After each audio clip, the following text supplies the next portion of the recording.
Halo, berjumpa kembali dengan saya Tantan dari channel Tekstur Taxation Literature yang menyediakan informasi perpajakan yang semakin mantul alias mantap betul. Seperti biasanya, saya mohon dukungan para sobat besties untuk selalu like, share, and subscribe video kami agar video kami semakin berkembang dan bisa menjangkau lebih banyak para pendengar. Dan juga pada kesempatan ini saya mengucapkan selamat merayakan Hari Raya Idul Adha 1445 Hijriah kepada para sobat dan besti yang merayakannya. Pada topik video kali ini saya akan membawakan tentang perlakuan perpajakan atas beasiswa yang memenuhi persyaratan tertentu. Nah, seperti yang kita ketahui, seringkali perusahaan kadang-kadang memberikan penghargaan atau reward kepada para karyawannya berupa beasiswa. Jadi tujuan sebenarnya adalah agar para karyawan tersebut kinerjanya bisa meningkat dan juga untuk meningkatkan loyalitas karyawan yang bersangkutan kepada perusahaan yang memberikan beasiswa. Selain itu juga, beasiswa bisa diberikan perusahaan mungkin kepada kalangan masyarakat luas yang tergolong tidak mampu secara biayanya, namun dari segi akademisnya cukup berpotensi. Jadi semacam misi sosial dari perusahaan yang bersangkutan.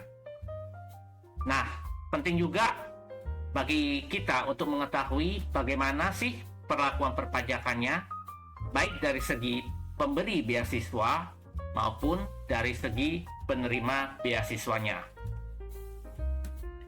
Dasar hukum beasiswa bisa kita lihat di PMK 68/PMK 03 tahun 2020 yang mulai berlaku tanggal 16 Juni 2020. Berdasarkan PMK tersebut, pengertian beasiswa adalah dukungan biaya pendidikan yang diberikan kepada siswa, mahasiswa, karyawan atau pegawai dari pemberi beasiswa atau pihak lain untuk mengikuti dan atau menyelesaikan pendidikannya berdasarkan pertimbangan utama prestasi, potensi akademik, dan atau keterbatasan kemampuan ekonomi. Biaya beasiswa dapat dikurangkan dari penghasilan bruto untuk menghitung penghasilan kena pajak sesuai dengan ketentuan peraturan perundang-undangan di bidang perpajakan. Penghasilan berupa beasiswa dari subjek pajak dan atau subjek pajak yang memenuhi persyaratan tertentu dikecualikan sebagai objek pajak.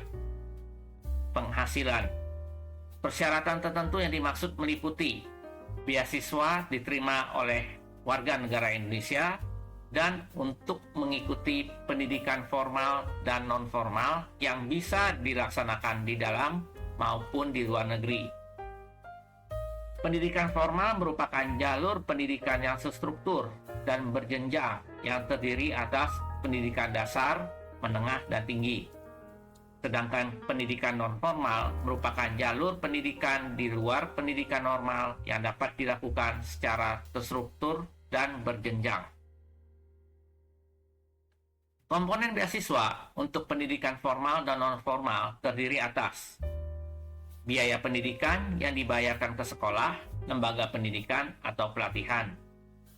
Lalu ada biaya ujian, biaya penelitian yang berkaitan dengan bidang studi yang diambil, kemudian ada biaya buku dan transportasi, dan biaya hidup yang wajar sesuai dengan daerah lokasi tempat belajar.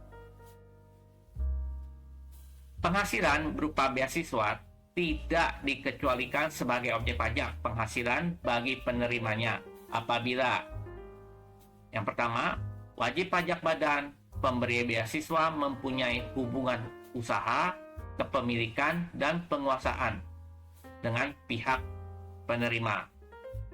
Kedua, pemilik, komisaris, direksi, atau pengurus dari wajib pajak badan pemberi beasiswa mempunyai hubungan keluarga sedarah maupun semenda dalam garis keturunan lurus dan atau ke samping 1 derajat dengan pihak penerima. Dan yang ketiga, WP pribadi pemberi beasiswa mempunyai hubungan usaha dengan pihak penerima. Ilustrasinya, PT Asmaun memberikan beasiswa kepada beberapa karyawannya untuk melanjutkan kuliah di dalam negeri. Selain itu, PT Asmaun juga memberikan beasiswa kepada masyarakat umum. Kita asumsikan WNI semua yang berprestasi baik di sekolah yang tergolong tidak mampu dan mengajukan permohonan beasiswa secara tertulis pada PT Asmaun. Hal-hal penting yang perlu diperhatikan. Pertama, atas biaya beasiswa tersebut yang dibayarkan kepada karyawannya dan kepada masyarakat umum dapat dikurangkan dari penghasilan bruto PT Asmaun untuk menghitung penghasilan kena pajaknya. Kedua, masyarakat umum yang merupakan WNI dan diasumsikan tidak memiliki hubungan istimewa dengan PT Asmaun, atas penghasilan beasiswanya dikecualikan dari objek PPH. Misalkan masyarakat umum tersebut profesinya sebagai pekerja bebas, maka penghasilan yang dikecualikan dari objek PPH yang berupa beasiswa tersebut dilaporkan di formulir 1770 lampiran 3 di bagian B. Dan yang ketiga, sedangkan bagi karyawan PT Asmaun, penghasilan beasiswa yang diterima merupakan objek PPH 21 bagi karyawannya karena dianggap memiliki hubungan usaha dengan PT Asmaun. Contoh berikutnya lagi, Nyonya Yanti, dalam hal ini WNI, merupakan cucu dari komisaris PT Ciptalang. Dia menerima beasiswa dari PT Ciptalang untuk mengambil S2 di luar negeri. Kita asumsikan Nyonya Yanti tidak memiliki hubungan istimewa dengan PT Ciptalang. Atas penghasilan beasiswa yang diterima Nyonya Yanti dikecualikan dari objek PPH karena komisaris PT Ciptalang memiliki hubungan keluarga sedarah dalam garis keturunan lurus 2 derajat dengan Nyonya Yanti. Kesimpulan dari video tersebut adalah kita harus memperhatikan dari segi penerima beasiswanya.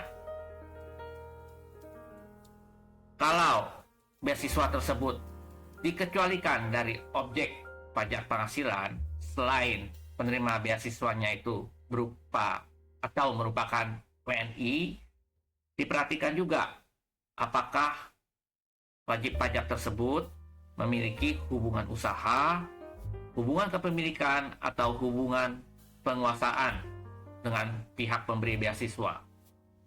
Dan yang tidak kalah pentingnya juga, kita perhatikan apakah penerima beasiswa mempunyai hubungan garis keturunan lurus dan atau ke samping 1 derajat dengan pemilik, komisaris, direksi, atau pengurus dari wajib pajak badan yang memberikan beasiswa. Apabila ada hal yang kurang jelas mengenai video ini maupun video kami sebelumnya, kami persilakan para sobat dan besti bisa menuliskan pertanyaan di kolom komentar. Nanti kami akan membantu menjawabnya. Demikianlah penjelasan saya pada video kali ini, dan semoga video ini bisa bermanfaat bagi para sobat dan besti. Sampai berjumpa di video saya yang berikutnya.